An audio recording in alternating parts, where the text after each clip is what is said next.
Olá pessoal, sou Pedro Gaudi, analista de investimento aqui da Mirai Asset Corretora. A gente começa mais um para ficar de olho. O tema hoje é bem interessante porque o Banco Central acabou de aumentar a Selic de 7,75 para 9,25%. Bom, o nosso papo hoje vai ser estratégia de investimento. E agora, né? E agora, José, como é que a gente faz com essa Selic lá em cima e com o Banco Central já sinalizando que em fevereiro, que é a próxima reunião do Copom, ele vai aumentar mais 1,50. Então, a ideia aqui é falar um pouco desse momento de mudanças, né, na cesta de opções de retorno de investimento. Muitos de vocês já têm experiência com investimento, agora sim, mais para pessoa nova ou até como reciclagem para quem já está investindo, a gente vai falar algumas premissas, né, algumas condições que eu julgo muito importante para o investidor montar o seu pé de meia, né, ao longo do tempo, ao longo da sua vida, se preparar, né, reserva para frente, né, para velhice, para os filhos, enfim, para os netos e tudo mais, né. A gente começa batendo esse papo com o seguinte alerta. É fundamental que o investidor tenha noção clara, identificada de qual é o perfil dele. Se ele é conservador, se ele é moderado, ou se ele é agressivo, ele suporta risco, ele suporta volatilidade. A gente tem vários produtos financeiros que se encaixam dentro desses perfis, conservador, moderado ou agressivo. Então é fundamental que a pessoa tenha essa ideia, esse conhecimento. Tem uma brincadeira lá nos Estados Unidos que fala assim, não, eu quero ter renda fixa e quero ter renda variável. Renda fixa, teoricamente, é mais certa, né, o ganho, né, porque é uma taxa de juros fixa, mas não é por isso que renda fixa não pode dar negativa, tá? Isso já é sabido, né? Tem tesouro direto que está dando taxa negativa. Mas é pontual, se carregar até o final, tem o ganho combinado, né? E a renda variável, como o nome já diz, é variável. Então, como é que a gente faz para mensurar, pela minha idade, o que eu devo ter de renda variável? Então, lá, inventar essa brincadeira, você imagina que você vai viver 100 anos, né? Então, assim, você pode ter, tirando sua idade, o que você pode ter na renda variável. Por exemplo, se você tiver 30 anos, você pode ter, como você tem um período de vida grande, você pode ter 30% na renda fixa, 70% no risco, né? Renda variável ou outros produtos similares. O que aconteceu há pouco tempo atrás? A Selic baixou para 2%, todo mundo viu isso. O Brasil tem um histórico de inflação alta e de juros altos. É difícil uma mudança num país que tem isso enraizado, né? Então você tinha muito investidor jurista, vivia de juros, né? Então você pegava uma renda fixa e pagava 14% ao ano, você não tinha preocupação nenhuma, né? É só escolher o produto correto para você não correr risco. E com a taxa de juros Selic caindo para 2%, ano, né? Aquele pessoal que estava acostumado a ter ganhos mais parrudos, né? Tiveram que optar, eu tenho que fazer alguma coisa para ter algum ganho diferenciado, porque senão eu ganho 2% ao ano e pago imposto de renda e não ganho nada, né? Praticamente nada. Foi nesse período de Selic a 2% que a gente teve uma grande migração de investidores de renda fixa para renda variável. Para fundos de ações, fundos multimercados, comprar ações mesmo em bolsa, montar a sua própria carteira, comprar fundos imobiliários, né? Que poderiam te oferecer, por exemplo, fundo imobiliário naquela época e agora paga. Tem fundo imobiliário que paga de 6% a 14% de taxa ano, né? Agora, como a Selic voltou para 9,25, aí o investidor tem que fazer conta. O investidor tem que fazer conta, porque a maioria das rendas fixas você paga imposto de renda. e tem outras que você não paga imposto de renda. Então, o investidor precisa olhar muito isso, porque faz diferença, né? Você pegar, por exemplo, um fundo imobiliário que te paga 8%, você não paga imposto de renda no dividendo, e aí você faz uma aplicação a 10% numa renda fixa. Você, nesses 10% sobre o ganho, você vai pagar o imposto de renda e às vezes acaba ficando muito igual, né? Isso precisa tomar muito cuidado, né? Você tem uma tabelinha aí até novembro. O comportamento, a gente teve uma inflação muito forte, o GPM até novembro acumulou 17%, IPCA quase 10%. O ouro, né, esse ano subiu 1,3%, não foi muita coisa, subiu mais no passado, quando teve a pandemia, né, começou. O dólar Petax, né, subindo 8% no ano. Quer dizer, você pode investir em dólar, você pode investir em ouro, você pode investir em títulos atrelados à inflação, né? Você vê que o GPM e IPCA foi lá para as alturas, né?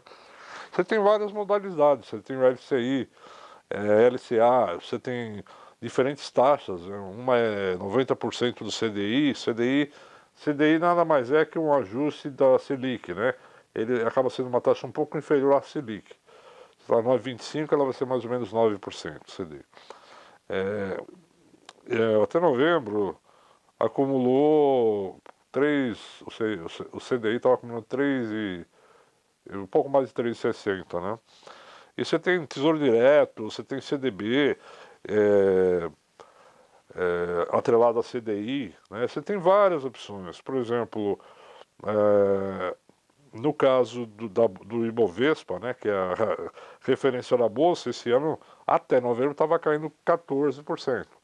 Agora, em dezembro, a Bolsa deu uma acordada, está subindo 5%, né, então já reduziu essa queda para 9%. Você tem até alguns títulos de tesouro direto que pagam IPCA mas é 2045, né? Que está mostrando queda. Não é por causa de ajuste de curva, de taxa e tudo mais, mas quem segurar até o final vai ter o retorno. Essa tabela que a gente está mostrando é a pesquisa Focus. Toda segunda-feira o Banco Central faz uma revisão do consenso de alguns economistas renomados aí das casas de bancos, enfim, do mercado financeiro. E, por exemplo, a Selic, o pessoal estava com 9,25, ficou 9,25 mesmo, isso aqui saiu segunda-feira, né, dia 3/12.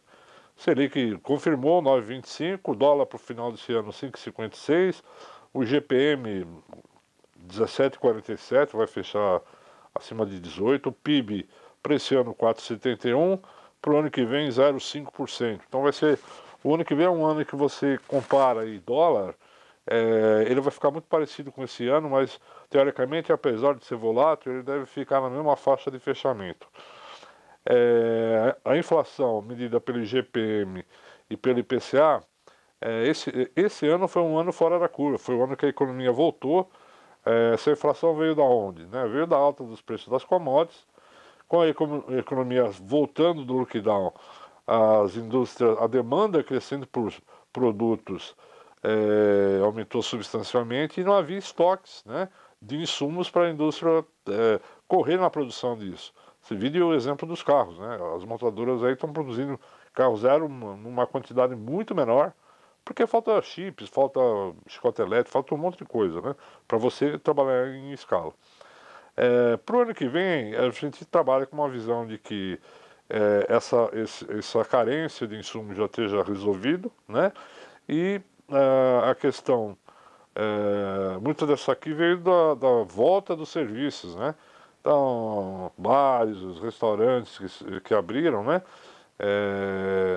Subiu os preços dos alimentos e eles foram repassando isso na conta, né, do consumidor, então é generalizado. Então esse ano é fora da curva, o ano que vem os IGPs e o IPCA eles entram numa rota de queda que deve perdurar até 2024. Selic para o ano que vem está estimado de 11,25, como eu falei, em fevereiro já o Banco Central vai aumentar em 1,50, então vai ficar 10,75 em fevereiro, e o mercado acredita que vai ter mais uma mais um aumento aí ao longo do tempo. Vai depender muito do sucesso do Banco Central em segurar a inflação, né? Bom, vamos lá. Renda fixa. Então, quando o investidor fugiu da renda fixa, muita gente ficou na renda fixa ganhando pouco, assim, mais descontente, né? Agora volta a ficar atrativa a renda fixa e outras modalidades de investimento, né? Na renda fixa, o que é ideal? Você comprar o pré, que é uma taxa pré-determinada, né? Por uma operação de 2 anos, ó, eu vou trabalhar com 10% no pré. Aí no pós, você vai trabalhar com uma taxa que se ajusta, né? Eu quero CDI, por exemplo, CDI mais X% de juros. Por que é melhor pós? Porque nós estamos num processo de inflação que só vai se estabilizar em 2023 talvez. Então, se fazer um investimento de 1 ano e meio, com uma taxa pós, você consegue capturar essa alta da inflação. Se você fizer pré-inflação correr, você não pega essa mudança.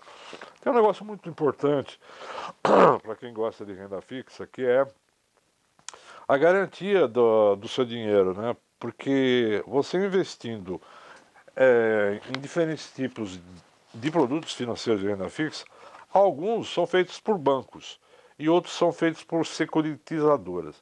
O que é feito por banco tem o FGC, Fundo Garantidor de Crédito, que é uma instituição criada pelos bancos. Caso algum banco quebrar e você tiver um produto desse banco, ele te remunera, ele te devolve dinheiro limitado a 250 mil por CPF e instituição. Então, os que são cobertos pelo FGC, depósito à vista, caderneta de poupança, CDB, RDB, LCI, LCA, letras de câmbio, letras hipotecárias e operações compromissadas. Isso é feito por banco, né? Os não cobertos, debêntures, são emissões de empresas por via securitizadora, depósitos judiciais, fundos de investimento imobiliário, criptomoedas, ouro, dólar, basicamente são o CRI e CRA também, tá? Não são cobertos. CRI é uma emissão de uma empresa, CRI é imobiliário e CRA é de agricultura, né? Então eles têm um lastro por trás. O CRI tem um imóvel, né, um terreno ou alguma coisa, e o CRA tem máquinas, fazenda, enfim, rebanhos, tem uma série de coisas. Bom, a renda variável, como eu falei, com a Selic a 2%, aquele investidor acostumado a receber retorno acima de 10% correu, né? Correu para a Bolsa, comprando muito diferentes possibilidades de tentar ter um retorno melhor, desde ouro, dólar, ações, fundo multimercados, fundos imobiliários, operações estruturadas com stop, travas, long short, havia uma série de produtos e a gente viu nesses últimos tempos o número de pessoas cadastradas na nossa Bolsa de Valores aumentado de uma forma, pessoa física, né, aumentado de uma forma substancial e da mesma forma a gente viu isso nos fundos imobiliários. Houve um crescimento de investidor muito grande, de pessoa física que buscava realmente ter esse diferencial, né? Bom, é, mas a renda variável, como funciona? O que mede para onde vai as bolsas de valores? Primeiro são vários fatores, né? Cenário econômico global, cenário econômico local, eventos extraordinários, exemplo a Covid, né? Atentados terroristas, acidentes ambientais, eventos climáticos. O cenário para a bolsa ele sofre mutação a todo momento. Então você tem que estar sempre alerta, né? Porque às vezes uma empresa que você compra que é super badalada, de repente ela começa a perder espaço substancialmente. Eu digo isso, vou te dar um exemplo, a Magazine Luiza. Na época do lockdown, tanto a Magazine Luiza como Via bombou de vender produtos, né, pela plataforma eletrônica. E agora, com a abertura do mercado e alta de juros, inflação alta, que afasta o consumidor, né?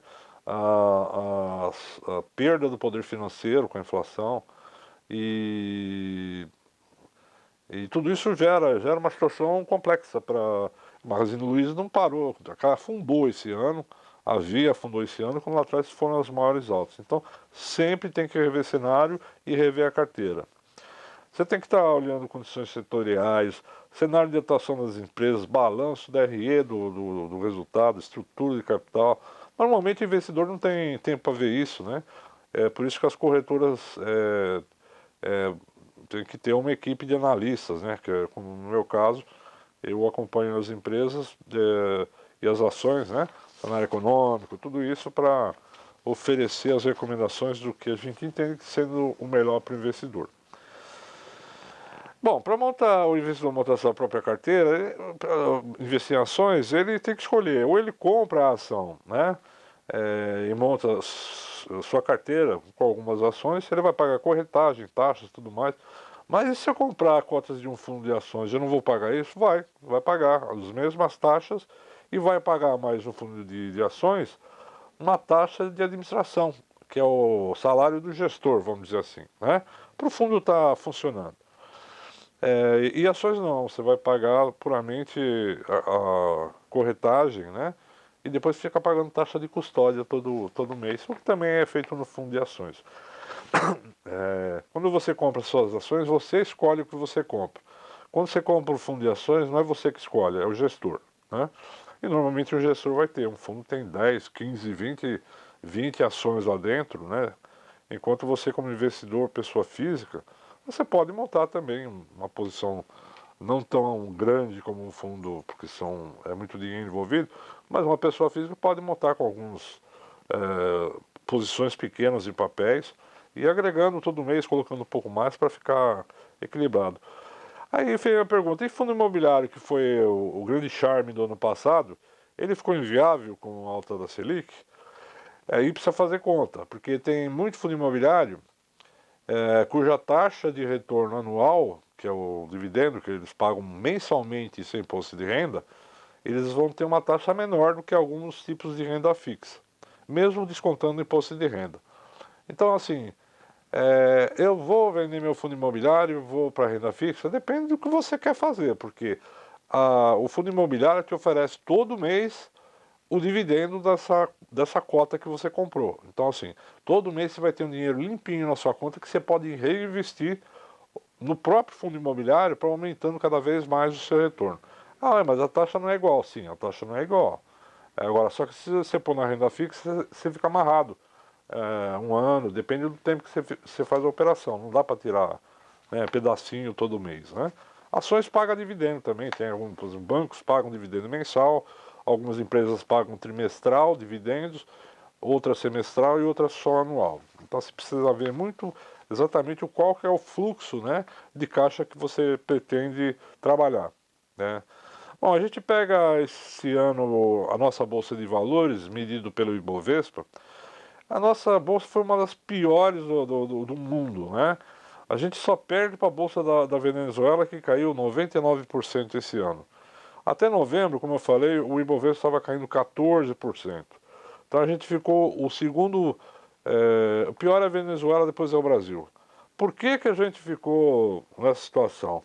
Aí vocês têm o gráfico do Ibovespa, né? O passado, você vê que a bolsa é cíclica, ela vem ao longo do tempo subindo.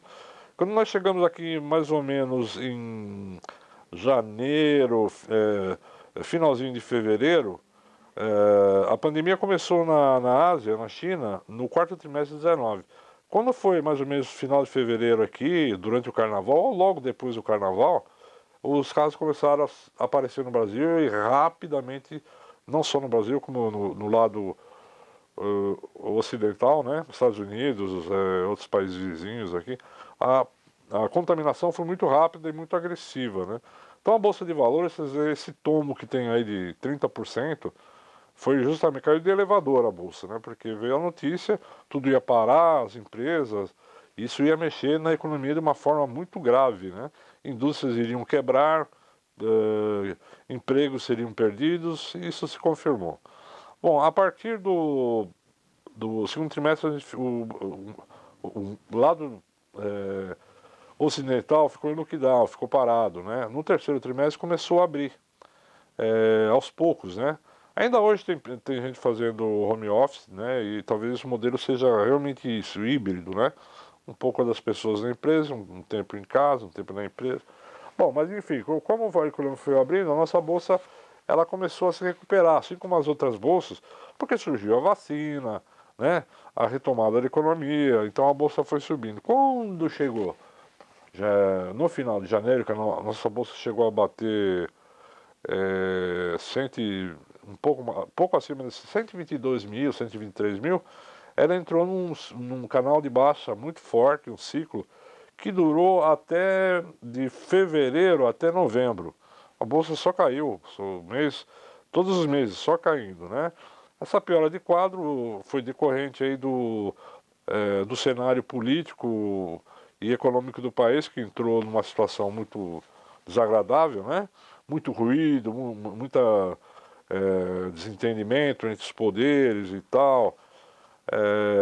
E isso bateu na confiança, né, do investidor local, que saiu da renda fixa, porque não estava ganhando muito, e correu para a renda variável.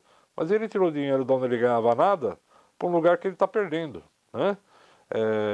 Como eu falei, a bolsa é cíclica, mas se a pessoa não tem noção do investimento em ações, ele fica assustado. Então tem muito a ver com aquele perfil. Ou você suporta, porque a bolsa é cíclica, ela pode cair, mas ela vai voltar em um dia. O time disso depende, né, da melhora das causas, né, que causaram isso. E agora em janeiro a nossa Ibovespa está subindo 5% mais ou menos, e deve subir mais um pouco. É um mês de ralizinho, né, de final de ano. Em janeiro, eu particularmente acredito que a bolsa também possa ter um bom desempenho. E lembrando que a partir de fevereiro eu acho que já começa a história do ano de eleição, né? Todo ano de eleição para presidente a bolsa vira uma volatilidade absurda, né? Então, o investidor tem que ter noção disso. E agora o pessoal que entrou em renda variável e está vendo renda fixa ficar num nível bom, ele começa a repensar, pô, será que eu vou migrar? Mas se eu sair eu vou perder, mas enfim, eu vou ganhar 10, 8%, 9%. Então assim, é muito perfil, tentar entender, vale a pena mudar, tem coisa melhor, quanto tempo eu demoro para recuperar o que eu perdi? Será que não é melhor ficar lá esperando o próximo ciclo de alta? Talvez demore um ano, 2 anos, não sei. Aí precisa ver qual o carimbo que esse dinheiro tem, né? Então, qual que é a melhor sugestão? Normalmente, quando eu converso com um investidor que está começando a montar o seu projeto de investimento, eu sempre falo que o primeiro passo para o investidor, nós mortais, né? Você investir todo mês até você juntar o equivalente a 100 salários teus em renda fixa. Uma renda fixa sem risco de oscilação e com garantia do fundo garantidor, né? Por que eu estou falando isso? Porque a gente pode ter uma surpresa, a pessoa pode ter uma surpresa de repente perder o emprego, ou surgir alguma coisa emergencial, né? Então, esse dinheiro que ficou lá parado, ele vai continuar rendendo. Se nada acontecer de errado, ótimo, deixa ele lá crescendo como garantia para uma emergência. Depois que você fez isso, você começa a diversificação. O importante para uma cesta de investimento é a diversificação. É você não ficar preso só num tipo de investimento. Renda variável, não, mas a bolsa só cai. Não, peraí, a bolsa só cai não. A bolsa caiu por um tempo e quando ela entra no ciclo de alta, ela oferece retornos muito bons. Então, quem investe em bolsa por um prazo aí, 2, 3, 4, 5 anos, acaba tendo um retorno satisfatório bem melhor do que outros investimentos. É lógico, tudo depende do cenário econômico, político e tudo mais, né? Que o Brasil é bem nervoso nesse detalhe. Mas assim, tem oferecido, tem ações, tem gente que foi comprando ações e hoje está milionário, né? Você tem casos aí conhecidos no mercado e tudo mais, né? Você não, mas eu quero ir para uma renda fixa que eu não pago imposto de renda e eu tenho fundo garantidor. Você vai para uma LCI, uma LCA, que vai te oferecer uma taxa. Mas eu quero uma LCI de um banco sólido. Um banco sólido vai te pagar uma taxa menor porque não tem, o risco é menor. Se comprar uma LCI de um banco Metsa Metsa, você vai ter uma taxa maior porque não é um banco grande. Agora fala, pô, mas e o risco? Eu falei, está dentro do fundo garantidor, até 250 mil, se o banco quebrar, você tem o dinheiro garantido de volta, né? Até 250 mil. Se você investiu 200 e tem os juros embutidos lá que você ganhou e o banco quebrou, o fundo garantidor te paga tudo. Agora, se você investiu 300 mil e o fundo garantidor vai até 250, você vai perder os 50. Ele te garante até 250 mil. Essa é uma possibilidade, né, na sequência, para quem quer ser mais conservador, né, ficar em renda fixa. Ou você já pode iniciar uma carteira de ações, ou própria ou via fundo de ações. Eu não tenho tempo para acompanhar o mercado, a economia e tudo mais. Compra um fundo de ações, porque lá vai, teoricamente, você vai ter uma equipe de analistas, você vai ter um gestor e eles vão estar discutindo a melhor forma de rentabilizar isso, né? Até porque existe uma competição entre os fundos para ter melhor performance e atrair novos cotistas, né? Diversificar com fundo imobiliário, mesmo com taxa de retorno menor do que renda fixa, eu acho interessante você ter sim um pedacinho no fundo imobiliário, porque ele te paga dividendos mensais, você pode ir reinvestindo no próprio fundo. É lógico que num cenário como esse a cota pode até cair um pouco, né? Mas não como você está diversificando, você pode comprar mais. Ah, caiu, tudo bem, compra mais, compra um pouco todo mês, porque o dividendo não muda, ele vai te pagar aquela taxa anual. Então, proporcionalmente, né, a taxa fica até melhor, né? Porque ele paga 80 centavos por cota por mês, R$ 1 por cota por mês, então assim, caiu o valor da cota. Tudo bem, ele vai te pagar um, então o dividendo percentualmente até aumenta. Então, assim, como diversificação, eu continuo achando válido. Agora, para quem quer fazer conta, talvez ficar em renda fixa, né? E o mais importante é todo mês colocar um pouco do salário no investimento, né? Bom, é isso que a gente queria falar. Mudou a Selic e as pessoas, os investidores vão ter que repensar na sua carteira, no que você tem dentro da cesta. E aí a gente volta para a primeira coisa que eu falei aqui. Qual é o seu perfil? Aí sim você pode avaliar o que se encaixa para você. A gente está à disposição aqui no Mirai para ajudar vocês no que for preciso. Um grande abraço, até mais.